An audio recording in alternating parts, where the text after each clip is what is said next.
Coordenador da transição de governo, Geraldo Alckmin, se reúne com parlamentares da Comissão Mista de Orçamento. O objetivo é encontrar soluções para custear as promessas de campanha. Comissões do Senado aprovam emendas ao projeto de lei orçamentária do ano que vem. Embrapa terá mais recursos e Senado cria a Semana de Direitos Humanos. Olá, hoje é quarta-feira, 9 de novembro, e o Senado Notícias está no ar.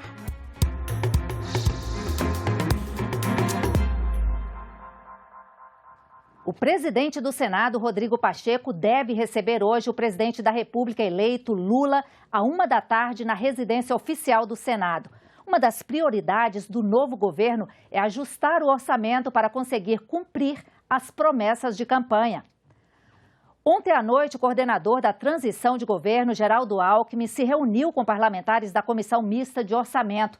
Uma das alternativas é a apresentação de uma PEC, que permitiria extrapolar o teto de gastos públicos em 2023. Entre as prioridades está a manutenção do Auxílio Brasil no valor de R$ 600 e a criação de um complemento de R$ 150 para cada criança de até 6 anos de idade, além de um aumento maior do salário mínimo, entre 1,3% e 1,4%.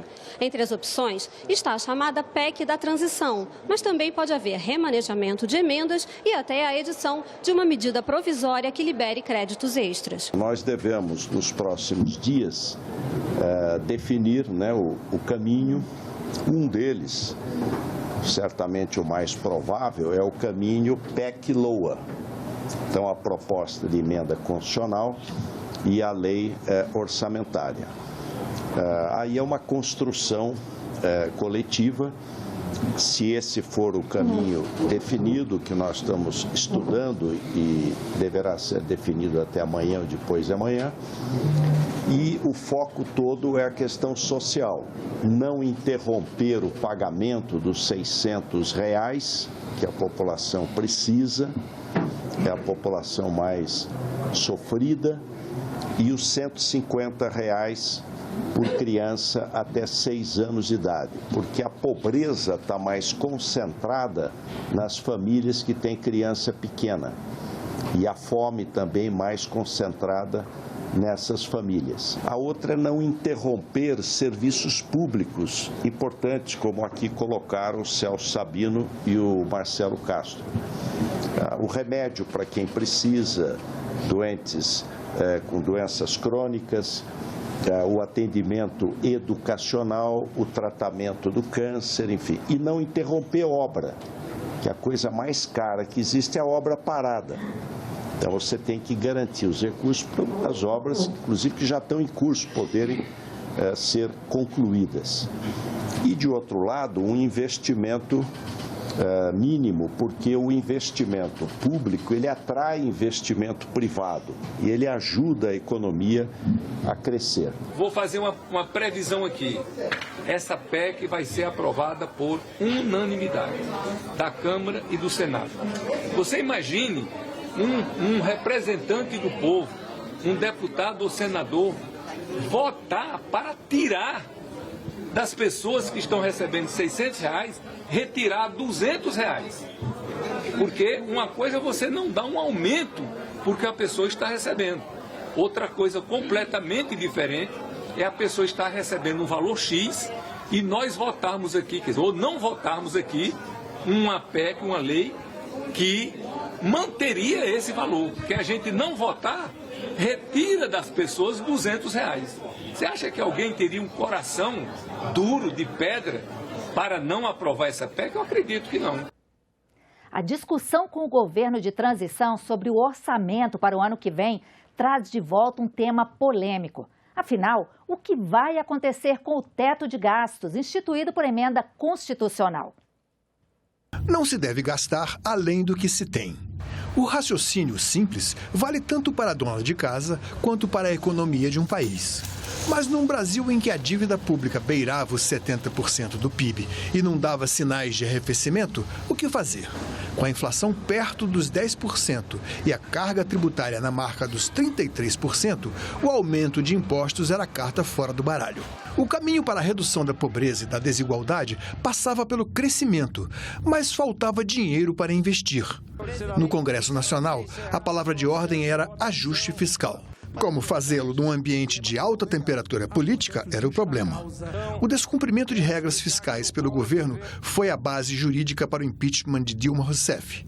A posse de Michel Temer deu um sinal verde para as reformas trabalhista e da Previdência, antecipadas por uma emenda constitucional que instituía o teto de gastos. A emenda constitucional 95 estabeleceu como base de cálculo para os gastos anuais do governo federal a despesa de 2016, corrigida pela inflação durante 10 anos. A meta, nesse período, era reduzir a despesa de 4 a 5 pontos. O regime fiscal seria reavaliado a cada 4 anos a partir de 2027, com término previsto para 2036.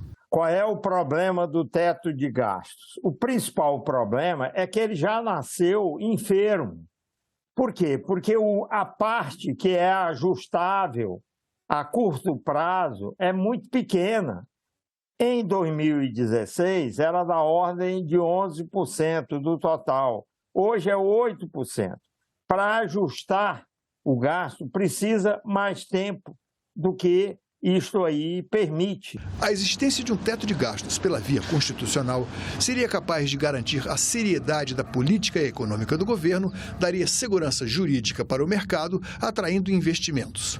Para os adversários da medida, a opção pela austeridade jogou a economia já em desaceleração dentro da recessão, sendo responsável pelo desemprego acima de um dígito. A discussão sobre o teto passa não só pelo que deve ser ou não incluído no cálculo dos gastos, como também pelo papel do Estado. Ou seja, quando, onde e como gastar. A rigor, a PEC dos precatórios, o Auxílio Brasil, o Auxílio Caminhoneiros e o Auxílio Motoristas de Táxi furaram o teto de gastos. O que é que o governo deve fazer? A primeira coisa que ele tem de fazer é retirar os gastos com investimentos do cômputo do teto, desde que eles sejam bem avaliados. Não tem problema. A economia cresce mais e aí a arrecadação cresce mais. Tira investimento do cômputo. A Comissão Mista de Orçamento se reuniu ontem para votar emendas e aprovar o calendário final do colegiado. Os parlamentares devem aprovar o relatório até o dia 7 de dezembro. A Comissão Mista de Orçamento aprovou 4 das 34 emendas apresentadas e definiu o calendário final para a apreciação da Lei Orçamentária Anual de 2023. As emendas aprovadas são para os setores de infraestrutura e agropecuária, além da saúde. A da saúde, num valor de 400 milhões de reais para a atenção básica da saúde, que é uma reivindicação muito grande que tem dos prefeitos do Brasil inteiro, né, que precisam de recursos para tocar a saúde, para a saúde continuar funcionando. Os parlamentares da CMO devem realizar audiências públicas até o próximo dia 16 de novembro. A votação do relatório de receitas e suas emendas até 23 de novembro.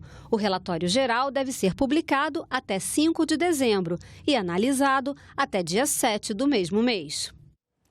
Além da Comissão Mista de Orçamento, outras 6 comissões do Senado aprovaram ontem emendas ao projeto de lei orçamentária de 2023. A Comissão de Assuntos Econômicos aprovou a destinação de 1,75 bilhão de reais ao programa Casa Verde Amarela. A Comissão de Assuntos Sociais aprovou 9,2 bilhões de reais para a Fiocruz e os Fundos Nacionais de Saúde e de Assistência Social. A Comissão de Ciência e Tecnologia aprovou 4 emendas que totalizam 800 milhões de reais. O maior valor segue para o Ministério das Comunicações. Serão 300 milhões de reais para apoio a iniciativas e projetos de inclusão digital. A Comissão de Segurança Pública aprovou que 800 milhões de reais sejam destinados ao combate ao crime. A Comissão de Direitos Humanos aprovou a destinação de 685 milhões de reais para promoção, defesa, fiscalização, apoio e proteção de direitos humanos. A Comissão de Transparência, Fiscalização e Controle aprovou 640 milhões de reais para ações de proteção e defesa do consumidor, direitos dos povos indígenas, transparência e combate à corrupção e fiscalização trabalhista. Todas essas emendas seguem agora para análise da Comissão Mista de Orçamento. Os senadores aprovaram nesta terça-feira, em plenário, projeto que prevê mais recursos para a Embrapa. Os parlamentares aprovaram ainda a criação da Semana dos Direitos Humanos em todas as escolas do país. O projeto vai permitir que a Embrapa receba diretamente os recursos da transferência de tecnologias e do licenciamento de projetos e serviços da empresa. O dinheiro deve ser investido pela estatal em pesquisas.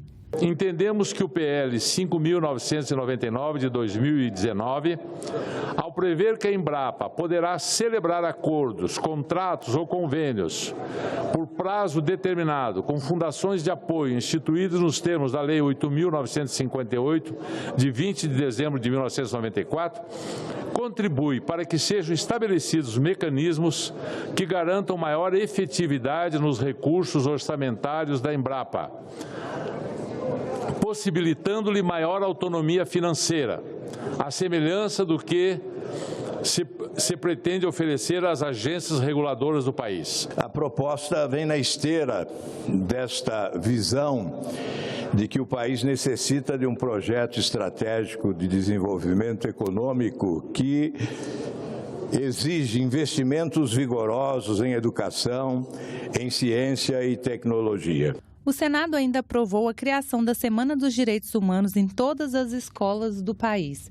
Na semana do dia 5 de outubro, cada escola deve realizar, a seu critério, atividades culturais voltadas à participação da comunidade escolar e da comunidade externa, com o objetivo de conscientizá-la sobre a importância dos direitos humanos. Ao se propor que os direitos humanos sejam divulgados e discutidos, abordados artisticamente e de outras formas nas escolas, estaremos dando um passo importante para que a sociedade brasileira se torne mais solidária, mais consciente e respeitadora dos seus direitos. O que quer dizer, os direitos próprios a cada um e os direitos dos outros, seres humanos como nós, independentemente de gênero, de raça, nacionalidade e qualquer outros condicionantes. Os senadores aprovaram ainda projeto que institui a medalha Maria Quitéria, destinada a celebrar o bicentenário da independência do Brasil e a homenagear mulheres que se destacaram na luta pela equidade de gênero. Hoje também tem sessão plenária marcada. A partir das 4 da tarde, os senadores devem fazer votações. Vamos conferir o que pode estar na pauta?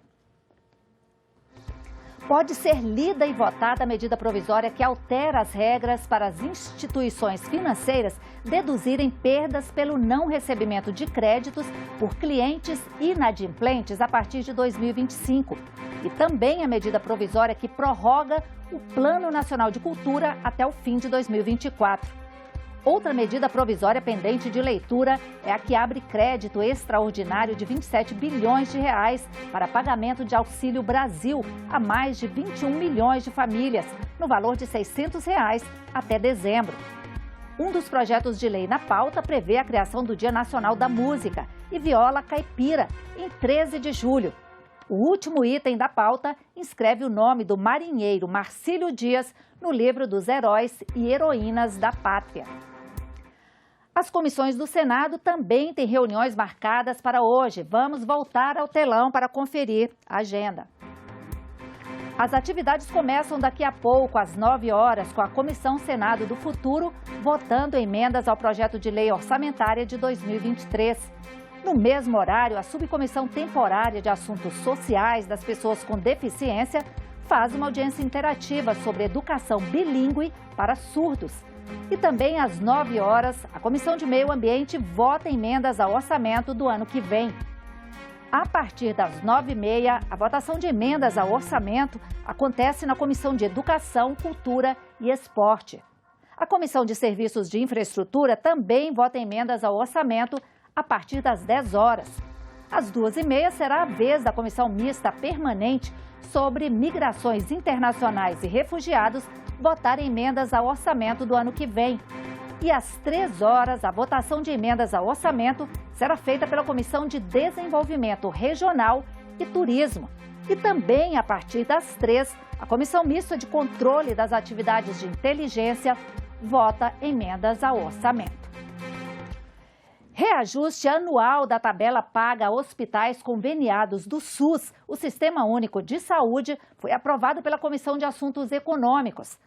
Como o projeto estava em caráter terminativo, segue para votação na Câmara, se não houver recurso, para análise no plenário do Senado.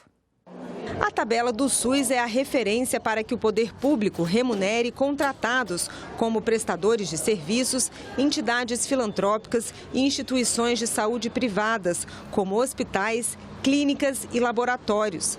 É também parâmetro para a transferência de recursos entre os entes federados. Essa tabela foi criada em 2007, mas a falta de uma política de reajuste de preços tem gerado defasagem no valor dos procedimentos e honorários médicos. Segundo o Conselho Nacional de Medicina, só entre 2008 e 2014, a perda de honorários médicos chegou a quase 1.300%. Essa não correção dessas despesas é um verdadeiro absurdo. É uma forma de querer fazer caridade com a mão alheia. Mas é uma caridade tão absurda que, às vezes, a mão alheia acaba por não funcionar. Tal é o peso que se coloca sobre ela. Uma consulta do SUS é R$10 há mais de 6 anos. Um atendimento é R$10 há mais de 6 anos.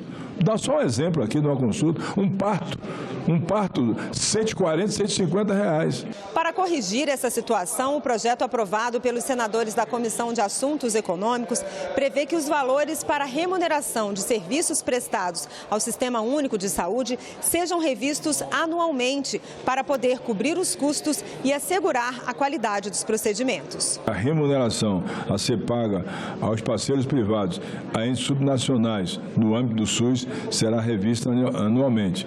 Inclua-se aí todas as organizações sociais e também a Santa Casa de Misericórdia, que passam num momento crítico para o atendimento. É o sistema complementar que tem dado resolutividade muito grande dentro do Sistema Único de Saúde. Santas Casas acumulam déficits históricos de endividamento. As Santa Casas estão quebradas. Recuperar esse valor de pagamento dos procedimentos é super necessário. Agora, tem que ter dentro disso uma coisa chamada fiscalização correta da aplicação dos recursos, ou seja, auditoria permanente. A Comissão de Assuntos Sociais aprovou ontem o projeto que estabelece a exigência de apresentação de comprovante de vacinação para a matrícula dos alunos nas escolas públicas e privadas. Nós vamos interromper o jornal porque está começando neste momento a reunião da subcomissão temporária de assuntos sociais das pessoas com deficiência. Acompanhe.